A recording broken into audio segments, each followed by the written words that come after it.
भगवान शिव की कई रोचक कहानियां हैं। उनमें से एक प्रमुख कहानी है सती और शिव का विवाह। यह कहानी भगवान शिव के जीवन के एक महत्वपूर्ण अध्याय को दर्शाती है। सती और शिव का विवाह। सती राजा दक्ष की पुत्री थी। दक्ष भगवान ब्रह्मा के पुत्र थे और बड़े ही शक्तिशाली राजा थे। सती बचपन से ही भगवान शिव की भक्त थीं और उन्होंने शिव को अपने पति के रूप में पाने के लिए कठोर तपस्या की।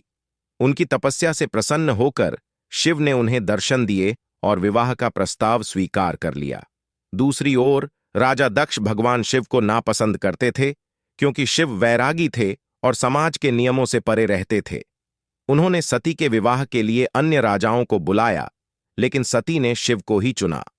अंततः दक्ष को अपनी बेटी की इच्छा के सामने झुकना पड़ा और उन्होंने सती का विवाह शिव से कर दिया। समय बीतता गया और एक दिन राजा दक्ष ने एक बड़ा यज्ञ आयोजन किया। उन्होंने सभी देवताओं को आमंत्रित किया, लेकिन जानबूझकर भगवान शिव को निमंत्रण नहीं भेजा।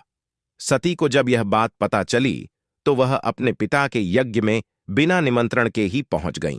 वहां पहुंचकर उन्होंने अपने पिता से शिव का अपमान करने का कारण पूछा।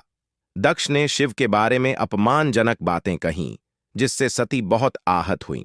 अपनी पति का अपमान सहन न कर पाने के कारण सती ने वहीं यज्ञ कुंड में कूदकर अपने प्राण त्याग दिए। जब भगवान शिव को यह समाचार मिला तो वह अत्यंत क्रोधित हो गए।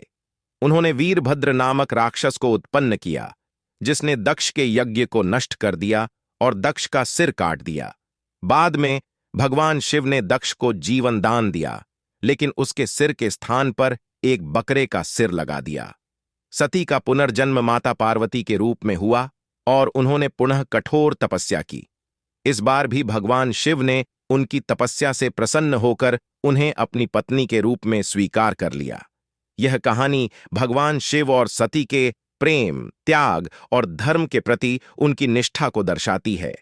शिव के प्रति सती का अटूट प्रेम और उनकी तपस्या, शिव के करुणा और क्रोध का संतुलन और समाज के नियमों से परे उनके आदर्शों की यह कहानी हमारे लिए प्रेरणा स्रोत है।